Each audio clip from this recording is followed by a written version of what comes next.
अस्सलामु अलैकुम वरहमतुल्लाहि वबरकातुहू। मोहतरम साथियों, एक ज़रूरी ख़बर लेकर आपके बीच हाज़िर हुआ हूँ। इस वीडियो मैसेज के ज़रिए एक पैगाम देना चाहता हूँ। जैसा आप सबको मालूम है कि अभी 15-20 दिन से सियासी माहौल गर्म था और हम किसी पार्टी के लिए मेहनत और कोशिश कर रहे थे उसकी टिकट के लिए। ये बात आप सब बखूबी जानते हैं, मगर ये है कि आखिर वक्त में हमें नाउम्मीदी हाथ लगी।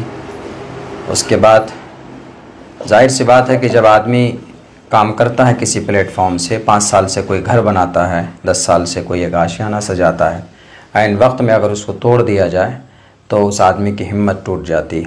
वही हमारे साथ हुआ। उसके बाद हमारे चाहने वालों ने हमें हिम्मत दी कि नहीं मौलाना, आपको आज़ाद उम्मीदवार के तौर पर इलेक्शन लड़ना चाहिए। तो आखिर में ये फ़ैसला बिल्कुल मजबूत हुआ कि नहीं, इलेक्शन नॉमिनेशन फ़ाइल करना चाहिए।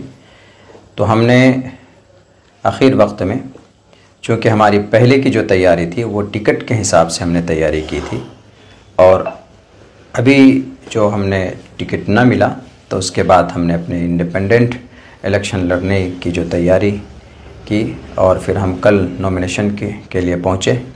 25 से 30 मिनट का वक्त हमें मिला था नॉमिनेशन हॉल में पहुँचने के लिए। हम पहुँचे, नॉमिनेशन हमने फ़ाइल किया।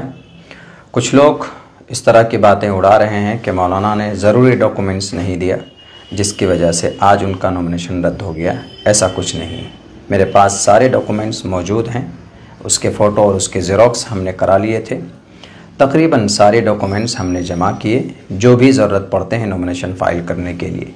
अगर कोई डॉक्यूमेंट्स नहीं होता है तो फिर वहाँ पर जो एडीएम या आरओ होता है वो नोटिस करता है कि आप अगले दिन ये डॉक्यूमेंट जमा कर दें।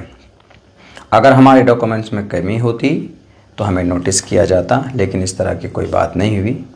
हासिल कलाम ये है, ये कहना चाहता हूँ कि मेरा नॉमिनेशन आज रद्द हो चुका है, कैंसिल हो गया। और किस वजह से हुआ है इस पर तहकीक चल रही है, और हमें लगता है कि इसके पीछे कोई ना कोई साजिश है, वरना हमें उस वक्त कोई नोटिस नहीं दी गई कि आपको ये पेपर जमा करना। अगर ऐसा होता तो जाहिर सी बात है कि हमारे पास टोटल डॉक्यूमेंट्स हम इंतज़ाम करके देते, लेकिन हमारे पास कोई नोटिस नहीं था। तो हमें लगता है कि कुछ शरपसंदों ने इसके पीछे शरपसंदी की है। अल्लाह उसको खुद ही सज़ा देगा। रही बात ये कि अब आगे मैं अपने तमाम चाहने वालों से कहना चाहता हूँ कि हिम्मत और हौसला, मैं हारा नहीं हूँ।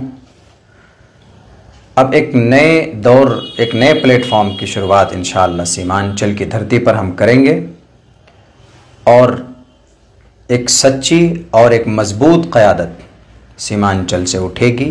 एक मोर्चा तैयार होगा जो ज़ुबानी क़यादत नहीं, जैसा कि आज कुछ लोग ज़ुबान में क़यादत की बातें खूबसूरत से करते हैं लेकिन ज़मीन पर वो ज़ीरो है।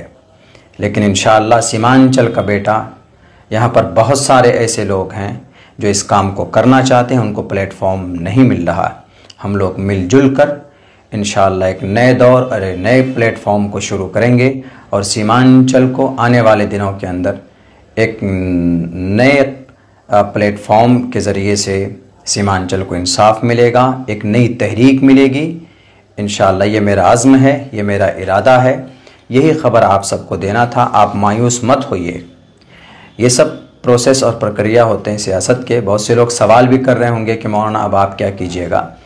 तो सियासत, अभी जो हमारी ज़िंदगी के रेगुलर जो हमारे काम हैं वो होते रहेंगे। सियासत से ज़िंदगी नहीं थम जाती है।